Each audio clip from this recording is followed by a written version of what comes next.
Bom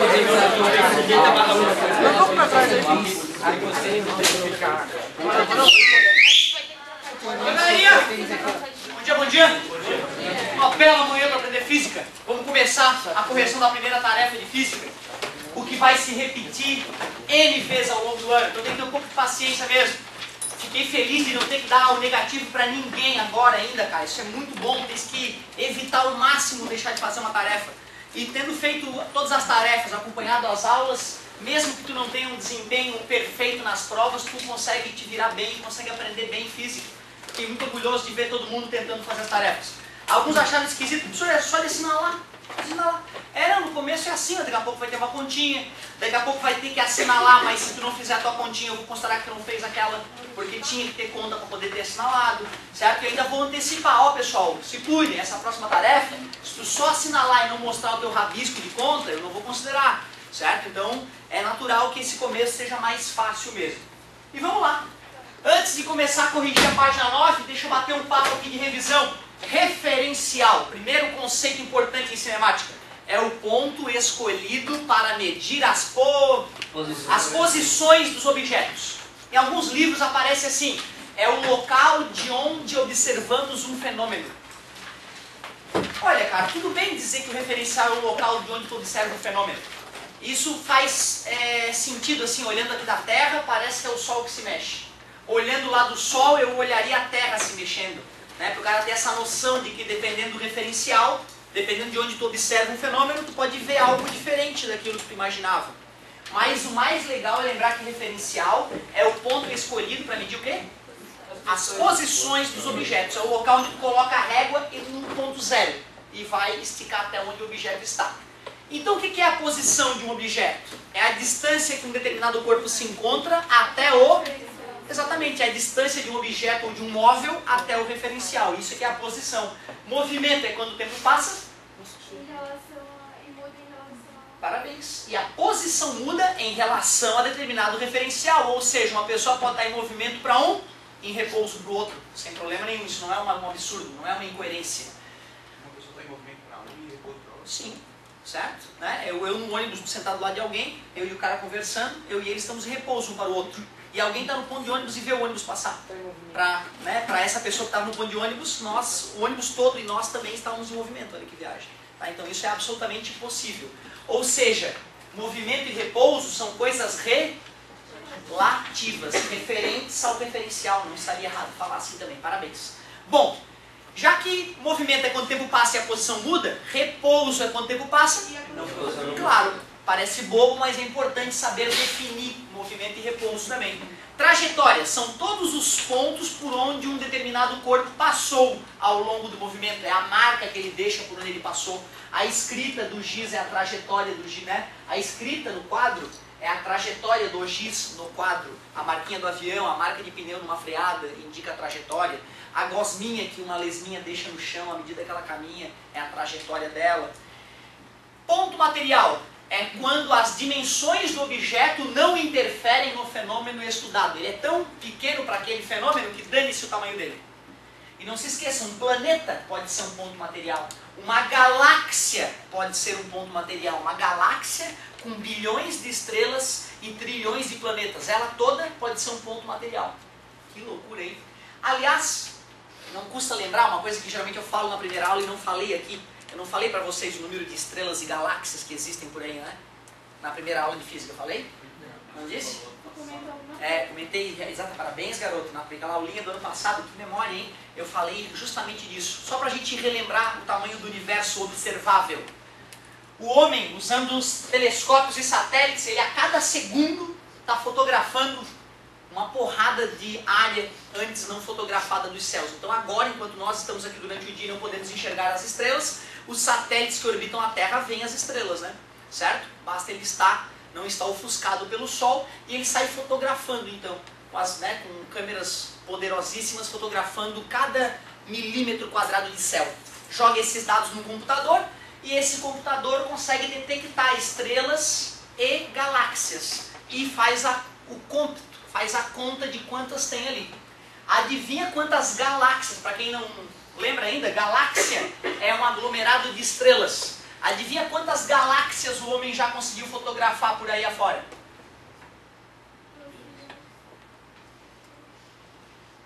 140 mil? 140 milhões? 140 bilhões de galáxias. Galáxias. Aglomerados de estrelas. As maiores têm 1 trilhão de estrelas. As menores têm 300 milhões de estrelas, mais ou menos. A nossa galáxia, que é a Via Láctea, ela tem 100 bilhões de estrelas, 100 bilhões de sóis.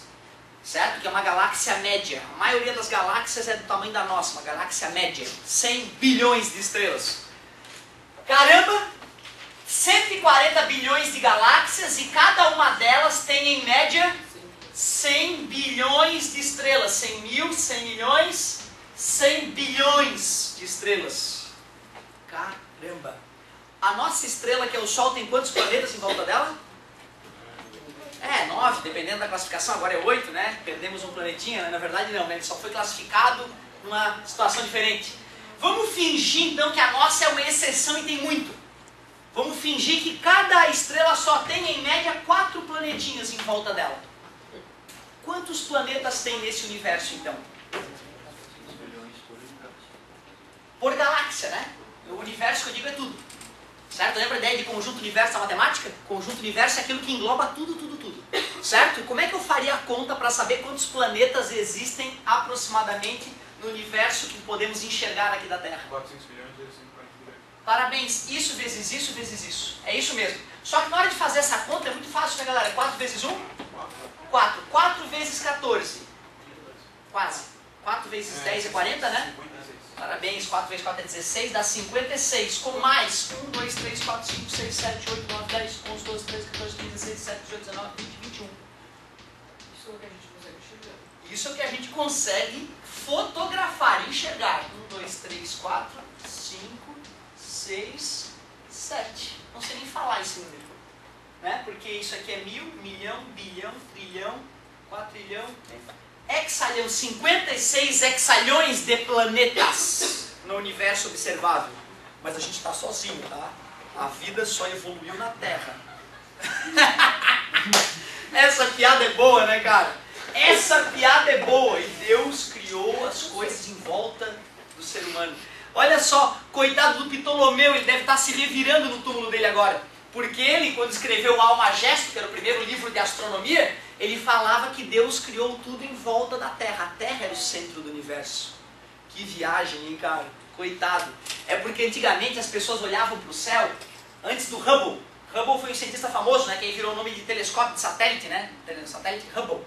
O Hubble foi o primeiro cara que percebeu que alguma daquelas luzinhas que nós vimos no céu, que se julgava serem estrelas, não eram estrelas. Ele ampliou aquela foto da estrela e viu que estava cheio de pontinho naquela estrela. Ou seja, era uma galáxia, que de longe parecia uma estrela.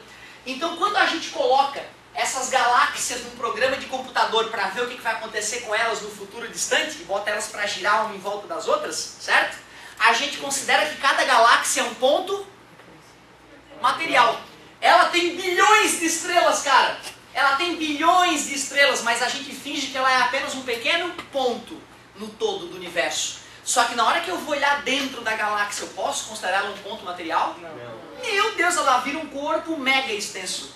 Não é isso? Então tu vê, até uma galáxia pode ser um ponto material ou um corpo extenso. Se eu estudo o universo inteiro, ela é um ponto material. Se eu for analisar dentro da galáxia, ela é um corpo extenso. Claro, né? Então olha que interessante. Eu te confesso que toda vez que eu penso nisso, eu fico chocado. Não dá para acreditar que o universo é tão grande, que a gente está aqui, a gente é poeira cósmica, a gente é um nada, a gente é um cocôzinho largado no meio do nada. E às vezes a gente acha tão importante, né? Até no dia a dia a gente tal, tem aquela história do ego inflado, né? E a gente não se toca que não só no mundo a gente não é quase nada, como no universo a gente é uma poeira cósmica. Aliás, falar em poeira cósmica, uma outra coisa que me choca quando eu lembro, mesmo tendo estudado isso há anos, eu fico chocado. Te falei um pouco do nosso Sol, né? O Sol é composto basicamente de hidrogênio que se funde para formar hélio, né? Por isso que ele perde 600 toneladas por segundo, lembra disso? Certo? O Sol, então, é que fabrica hélio. o Sol pega hidrogênio, que é o átomo mais simples, e funde os dois num átomo de hélio. Quer dizer que para uma estrela formar outro material, ela precisa ser uma estrela de terceira ou quarta geração, para ela poder fundir lítio, por exemplo, e gerar berílio ou outro material. E quais são os átomos que compõem teu corpo mesmo? Carbono é um grande componente, mas 70% do corpo é água, né? Hidrogênio, que tem qualquer estrelinha, certo? Oxigênio, que precisa de uma estrela já de terceira ou quarta geração para fundir oxigênio. E carbono, mais ou menos parecido com oxigênio. Quer dizer, meu querido, que os átomos que estão agora no teu corpo, há bilhões de anos atrás, estiveram no núcleo de uma estrela, sendo fundidos para serem engendrados. Quer dizer que tu é feito, o teu corpo é constituído de poeira de estrela que explodiu e morreu. Isso é fato científico hoje. Hoje nós sabemos que os átomos que estão no teu corpo agora vieram de estrelas de terceira ou quarta geração. Teve uma estrela de hidrogênio, explodiu, buf. Aí acumulou tudo de novo, uma estrela mais pesada, explodiu, buf. Outra supernova. Terceira geração de estrela, buf, explodiu, gerando hidrogênio, oxigênio, carbono. Bilhões de anos depois, começa a formar um novo sistema solar e a poeirinha dessa estrela está no teu corpo agora. Cara, isso é ciência, a gente saber a origem das coisas. Isso sim é se aproximar de Deus, estudar ciência. Show de bola! Revisamos tudo então, hein? Referencial, ponto material, corpo extenso, trajetória, movimento e repouso. Beleza? Agora vamos à correção da tarefa. Vamos ver se a tarefa era possível de ser resolvida com esse bate-papo mesmo. Lá na página 9, fala meu filho. Tudo deixa trajetória. Ótima pergunta. Só um exemplo, um carro passando. Não passando, sabe? Ele só passa, ele não chama de pneu. A trajetória dele seria o quê? Ótimo. Na verdade, a trajetória não é obrigatoriamente registrada automaticamente. Às vezes eu tenho que estar observando e, tá, ele passou por ali, não, passou por ali. E eu marcar as posições para futuramente ter a trajetória. Eu então diria que a maioria dos objetos não deixa a trajetória. Nós é que temos que observá-lo com algum mecanismo, com alguma ferramenta ou com os olhos e marcar essas trajetórias. Bem observado. Boa pergunta, garoto. Nada, prazer. Página 9, galerinha. Volume 1, é claro, começava assim, ó. Analisa afirmações a seguir e assalha a incorreta. A incorreta. Letra A. Trajetória, movimento, repouso e ponto material são conceitos relativos, pois dependem do referencial adotado. É, trajetória. Olhando aqui da Terra, o Sol parece ter uma trajetória circular, né? Certo? Se tu olhar da Lua, o Sol vai ter uma trajetória toda malucona, toda esquisita. Se tu olhar de um outro planeta, tu pode enxergar uma outra trajetória ainda. Certo? A Terra, olhando daqui, parece que ela está parada. Aqui, paradinha, tenho certeza que ela está parada. Olhando do Sol, ela se desloca a 100 mil km por hora em volta dele, num círculo. Certo? Olhando de um outro planeta, a Terra fica rodopiando que nem uma maluca, como nós veremos futuramente. Então a trajetória muda, sim. Movimento ou repouso, acabamos de falar que são relativos. Ponto material, acabei de te explicar que dependendo da situação pode ser ponto material ou corpo extenso. É verdade. Letra B. Jamais se pode afirmar que um corpo está em repouso absoluto. Porque se ele está em repouso para toda a galera aqui do planeta Terra, ele pode estar em movimento para um ETzinho que passa com a sua nave alienígena próximo da Terra, certo? Então é verdade, não dá para dizer que está em repouso para todo o universo. Está em repouso para alguém, mas vai estar em movimento para outros. Verdadeiro, então. Letra C. Um átomo é um ponto material. Parabéns. Se eu for estudar o interior do átomo, né? O núcleo vai ter prótons e nêutrons, a eletrosfera vai ter um monte de elétrons girando ali. Então é um ponto material olhando de longe. Se eu for olhar por dentro dele, ele pode parecer gigantesco, certo? Então realmente isso é falso. Um átomo não é necessariamente um ponto material. Até porque essa letra C seria incoerente com a letra A, né? Ou a A ou a C estão erradas. Professor, o movimento de repouso com o ponto material e o ponto exterior são relativos, não são absolutos, são conceitos relativos, exatamente. Depende da situação, né? É bem isso mesmo. Letra D. Só por garantia, né? É a letra C que é o gabarito aparentemente, mas como eu sou um cara humilde, eu preciso analisar a letra D e a letra E para ver se eu não estou confuso ou se tem uma outra pergunta que vai me fazer pensar mais. Letra D. Se um corpo X está em movimento em relação a um corpo Y, então Y também está em movimento em relação a X. Né? O cara olha para mim passeando e fala, o senhor está caminhando na sala, está em movimento. Só que eu olhando para ele, eu olho e ele está ali. Daqui a pouco eu olho e ele já não está mais ali. eu posso entender também que ele está em movimento em relação a mim, né? Certo? Ou uma pulguinha na minha cabeça, imaginando que a minha cabeça é um planeta, ela olharia para os objetos em volta dela e imaginaria que o planeta dela está parado e que os objetos estão passando por ela. Certo? Não entendi, professor, bem viagem isso. É, bem viagem. Alguém já esteve no ônibus, parado, e a sensação nítida que o ônibus estava saindo e não estava saindo? Já tiveram essa sensação? É que não sei se tu anda muito de ônibus. Eu, numa certa idade, peguei muito ônibus. Então eu lembro que eu estava lá na rodoviária esperando o ônibus sair. Aí, sei lá, minha irmã foi comer alguma coisa na lanchonete. E de repente, meu Deus, o ônibus está saindo e minha irmã não está aqui ainda. Aí eu ia me tocar, o que estava acontecendo? Era o ônibus do lado que estava saindo, não era o meu. Certo? Isso acontece direto para quem pega ônibus. Tu estás no ônibus, então o teu referencial é o próprio ônibus. Aí tu vê o ônibus do lado se mexer. Tu supõe que é o teu que está se mexendo. Certo? Beleza? Aí tu olha, ah, não, meu ônibus está parado. Quem está se mexendo é o ônibus do lado. Esse é um problema clássico que nos confundem no referencial. No carro é assim. Se estiveres na beira-mar e ficares observando só o carro do lado, às vezes tu vai ver que dá a sensação que o teu carro começou a se mexer, mas não pode ser o carro do lado, ou que o teu carro está dando ré, mas na verdade não é o carro do lado que está indo para frente, certo? Comecem a perceber isso, que vocês vão ver que às vezes a gente se confunde com o referencial adotado. De fato, cara, se o corpo X está se movendo para mim, quem está no corpo X e olha para mim acha que eu também estou me movendo. Porque não importa quem de fato está em movimento, importa é que um está se mexendo em relação ao outro, certo? É aquela história, poxa, a Terra está parada, professor. Mas para quem olha do Sol, a Terra está em movimento. E quem está correto? Os dois, parabéns garota. Os dois estão corretos, cada um correto para o seu referencial. Olhando como referencial a Terra, ela está parada, óbvio. Olhando o Sol como referencial, a Terra está em movimento. E as duas afirmações são corretas. O problema é que quando a gente aprendeu geografia tempos atrás, quiseram apagar da nossa cabeça a ideia de que a Terra pode estar parada, né? Por isso que a gente às vezes fica inseguro nessa análise. Mas na física não tem absurdo nenhum eu dizer que a Terra está parada. Show de bola. Letra E. Simultaneamente, um corpo pode estar em repouso em relação ao referencial e em movimento em relação ao outro. Lembra do giz? Né? Ó, eu estou em movimento para vocês e em repouso em relação ao giz. Então isso é plenamente possível. Confirmamos que a única correta era a letra C. Incorreto. Letra C. 2. Heloísa, sentada na poltrona de um ônibus, afirma que o passageiro sentado à sua frente não se move, ou seja, está em repouso. Tudo bem. Ao mesmo tempo, Abelardo é bom, Abelardo, sentado à margem da rodovia, vê o ônibus passar e afirma que o referencial do passageiro está em movimento. De acordo com os conceitos de movimento e repouso usados em mecânica, explique de que maneira devemos interpretar as afirmações de Heloísa e Abelardo para dizer que ambas estão corretas. Cada um depende do seu referencial. Para Heloísa, o referencial é o ônibus, para ela está parada, mas a Abelardo, observando de fora, vê o ônibus se movendo e traz. Parabéns, garota, tu foi muito clara, muito calma na tua colocação. Isso é raro para os jovens da tua idade, ter a calma de ir lá falar com as suas próprias palavras algo, né? Eu lembro que eu tinha dificuldade, eu travava na hora de falar. Muito bom, gostei de ver a tua desenvoltura. É isso aí, eu vou escrever com as minhas palavras. Não apaguem se não tiver igual a minha, por favor. Basta estar dizendo isso que a colega falou. Para Heloísa, o referencial era o ônibus e, portanto, os demais passageiros estavam parados.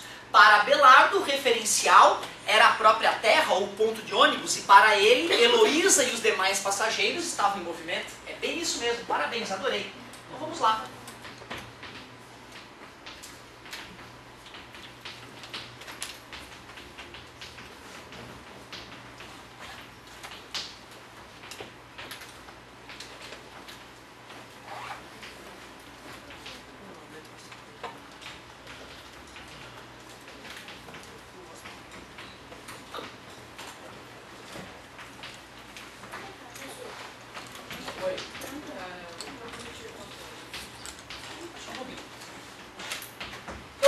Para Heloísa, o referencial é o ônibus e os demais passageiros estarão parados. Para Abelardo, o referencial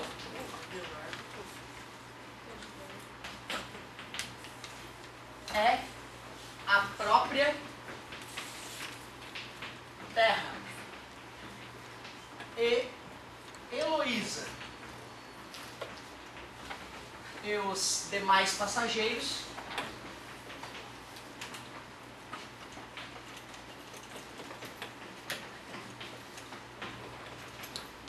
estarão em movimento.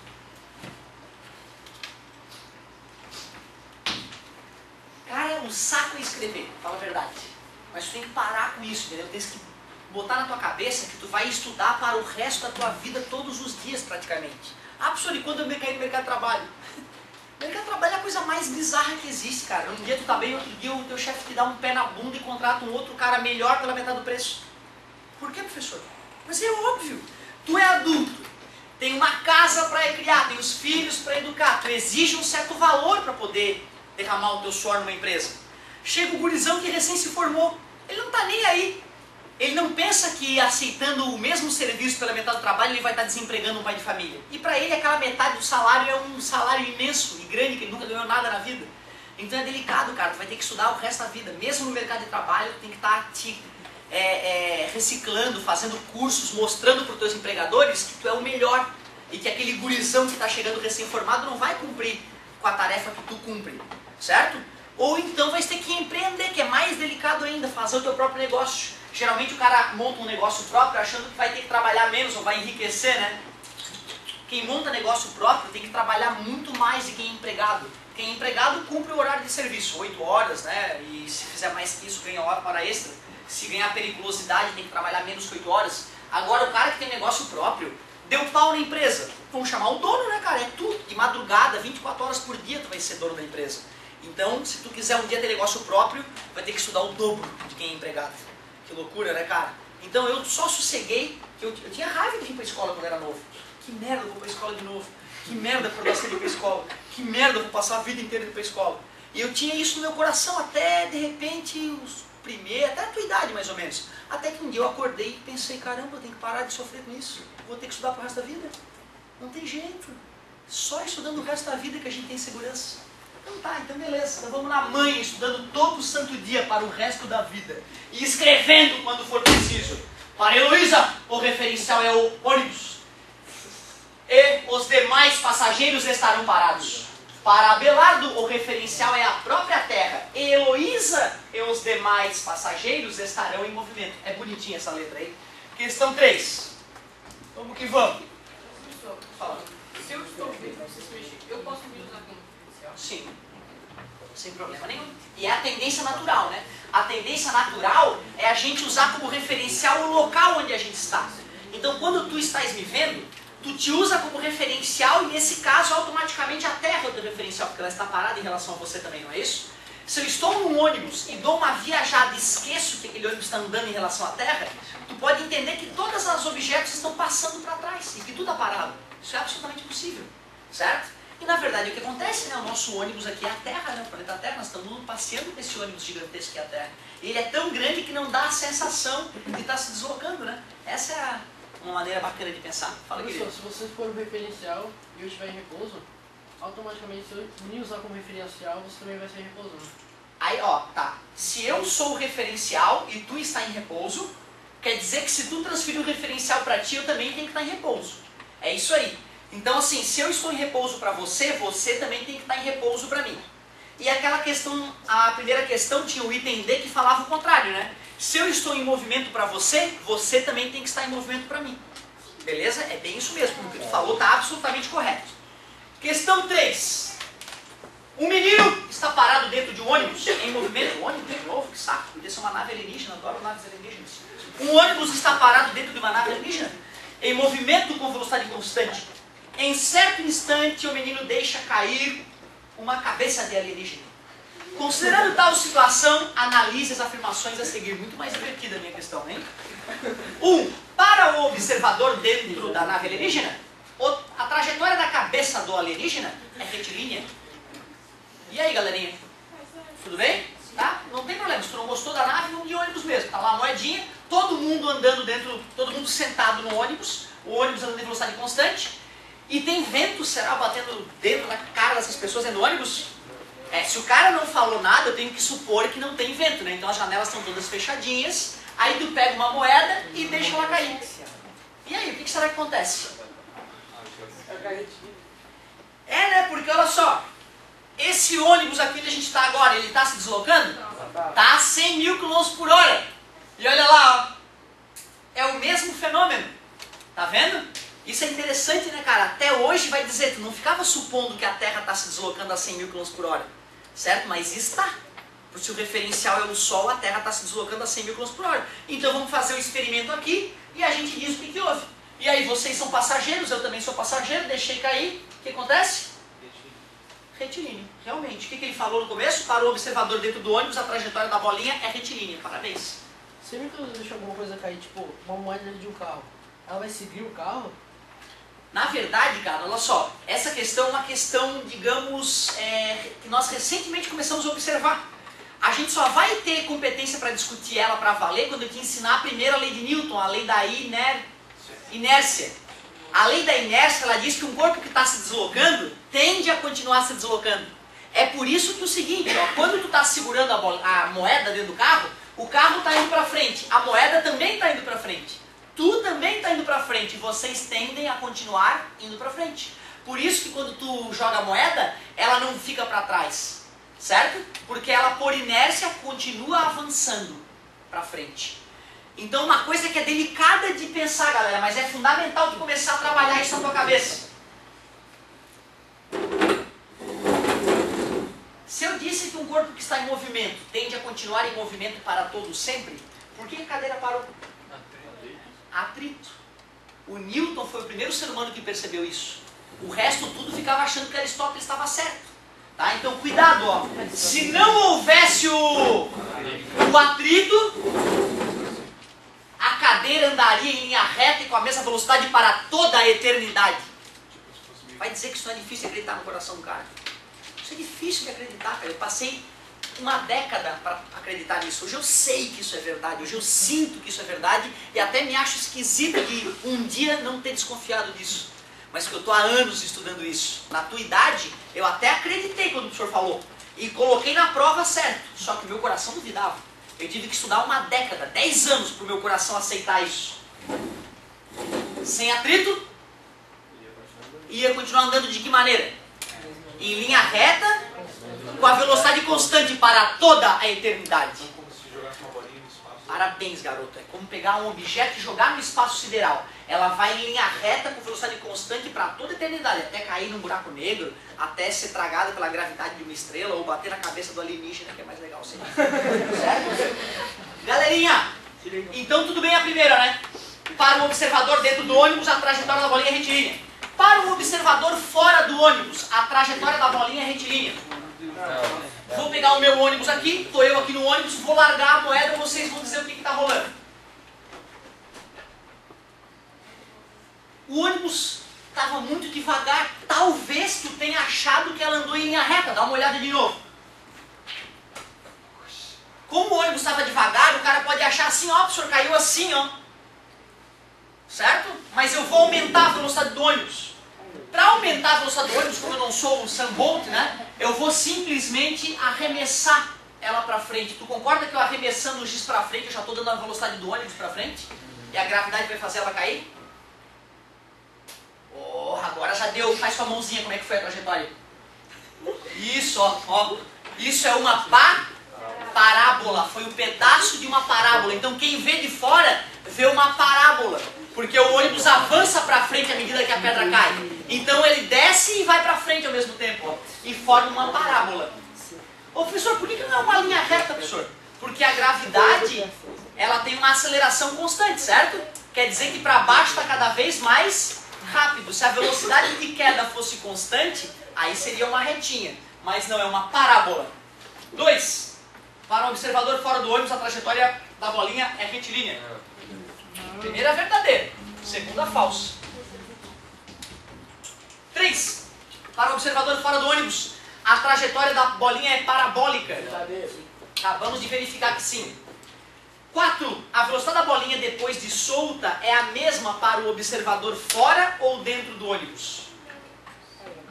Pô, cara, pra tu pensar nisso, é só tu pensar a moeda ou a coisa batendo na tua cabeça.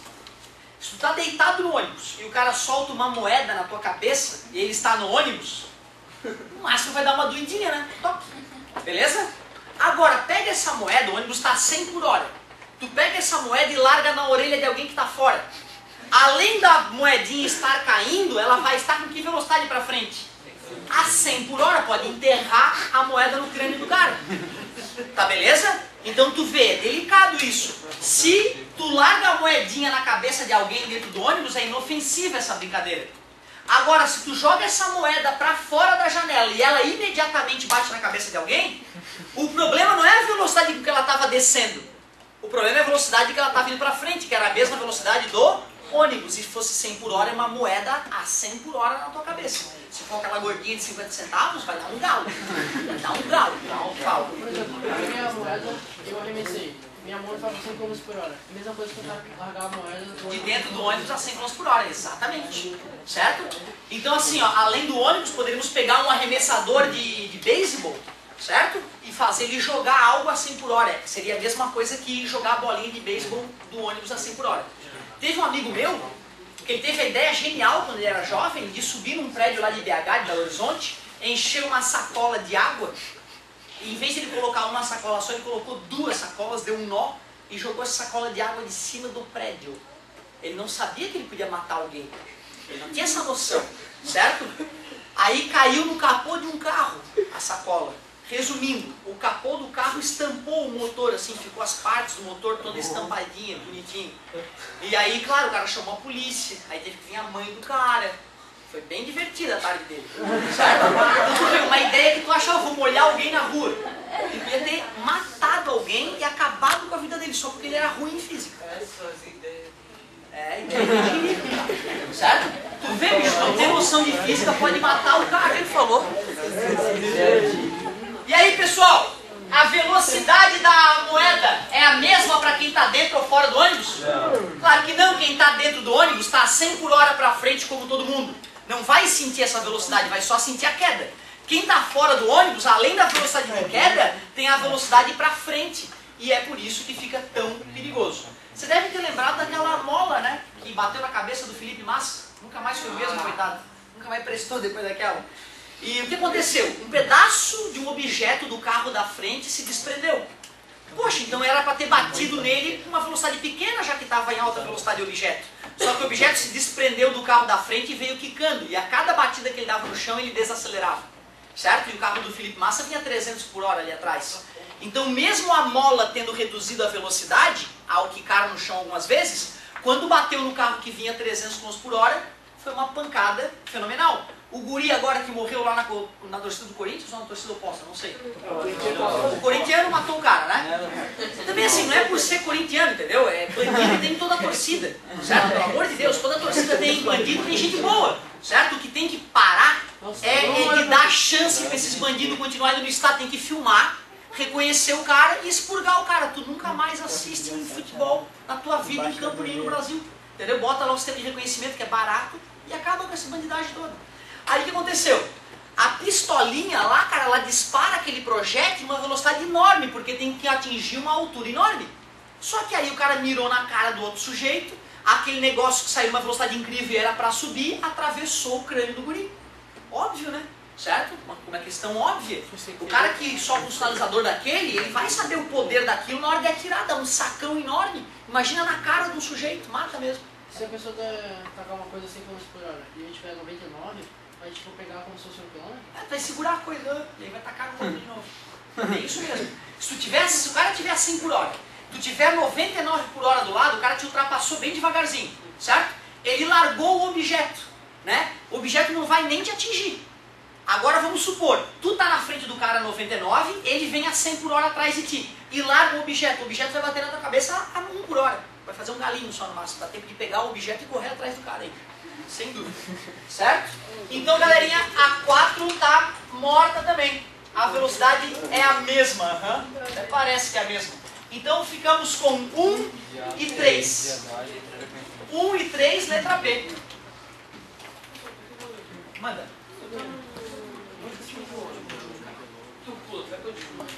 Sim, vai continuar. Ah, ó. Ótima observação do colega. Esse tipo de questão eu demorei a assimilar.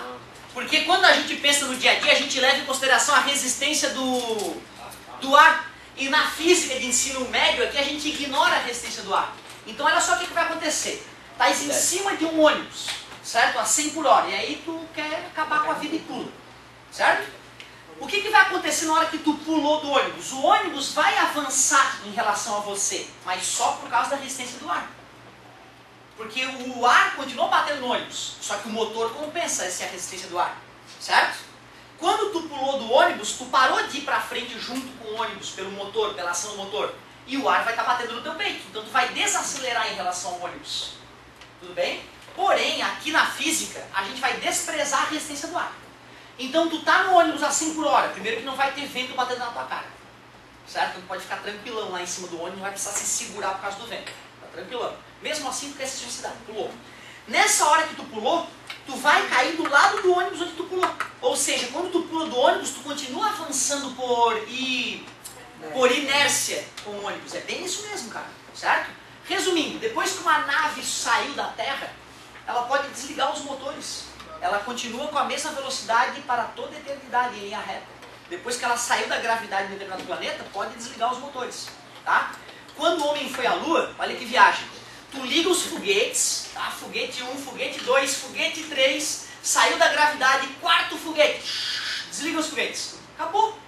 Vai ficar um dia e pouco só no embalo, só na inércia. Não tem atrito, exatamente, depois que saiu da atmosfera não tem mais atrito. Ele vai contornar a Lua porque a Lua atrai a nave. Ou seja, o cara faz a curva, não é com o foguete, é porque a Lua atrai ele, a gravidade da Lua faz ele fazer a curva. E aí ele fica preso na gravidade da Lua, fica orbitando a Lua. Aí desce uma nave na Lua, faz as experiências, um cara fica orbitando a Lua esperando a galera que vai voltar. Aí volta com o ônibus lunar para essa navezinha que ficou orbitando a Lua. Aí é que tu vai acionar os foguetes na hora exata para largar a gravidade da Lua e vir em direção à Terra. Olha que legal. Então o cara tem que projetar em que momento que vai ligar, quanto de foguete vai ligar. Porque se errar, meu querido, não tem como voltar. Se errar a curva na Lua, se a Lua não pegar o cara pela gravidade e não ficar orbitando, ele vai para o espaço sideral e já era. Não tem combustível de reserva para voltar. É bem delicado uma operação de viagem espacial. Como você não falou que tem coisa do ar? A resistência do ar. Se eu jogar uma moeda de um ônibus, então ela não vai cair para trás, ela vai continuar. Por enquanto, aqui na nossa análise, nós teríamos que considerar que ela fosse só para baixo. Ela ia continuar me acompanhando para frente, desprezando a resistência do ar. Via de regra, nós desprezamos a resistência do ar. Eu lembro que isso até gerou uma briga na minha infância com um primo meu. O Glaicon, hoje é fisioterapeuta, acupunturista famoso aqui na ilha. Glaicon, o nome do cara, né? Nome esquisito também. E ele chegou dizendo, ele estava no terceirão e eu estava no 8º ano. Ou no 1º ano, na idade de vocês eu estava. Ele chegou dizendo o seguinte, ó, meu professor falou que se tu dá um tiro com uma arma para cima, a velocidade com que a bala sai do cano é a mesma velocidade com que a bala vai voltar depois que ela cair. Aí ele me falou isso, eu guri pequeno, não entendia bulhufas de física, eu falei, não, o senhor tá louco.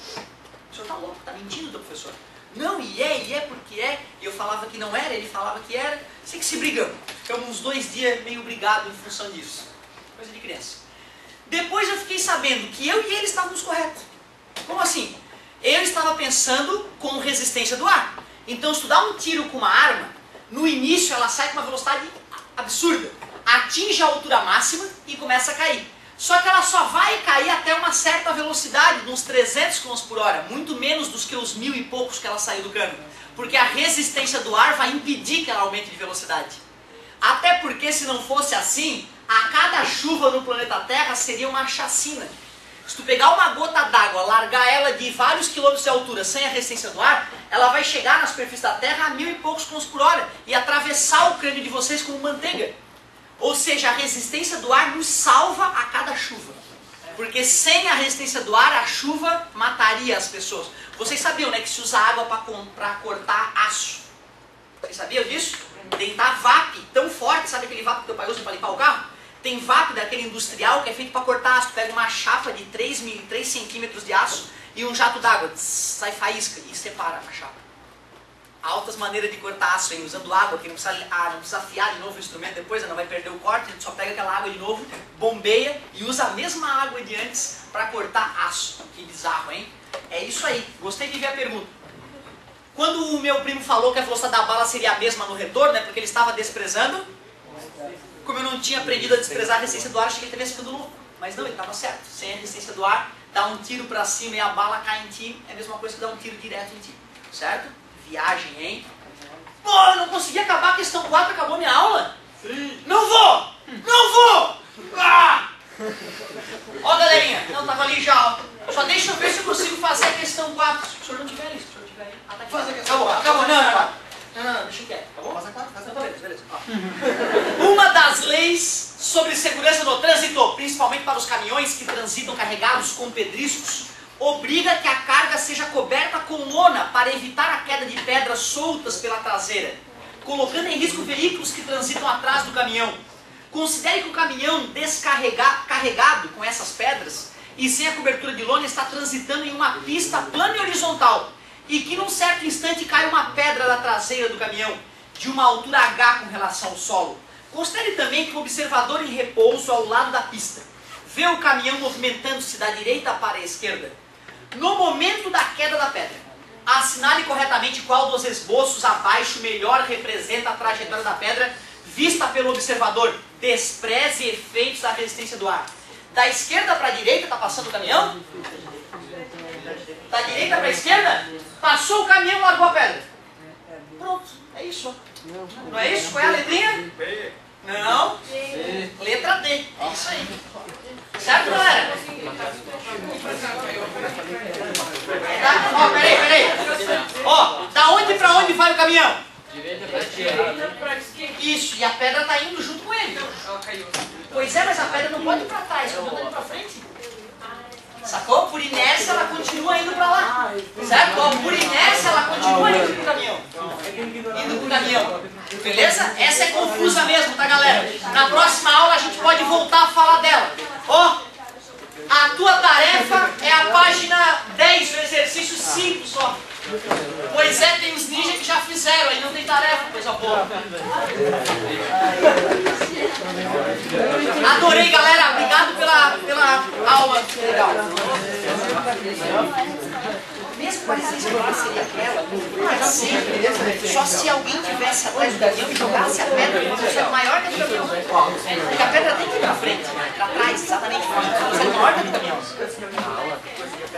Deve ter ficado na final. Não, se não tiver no caminhão, não vai ter ela indo pra trás, mas está parado na estrada. O caminhão passou por ela.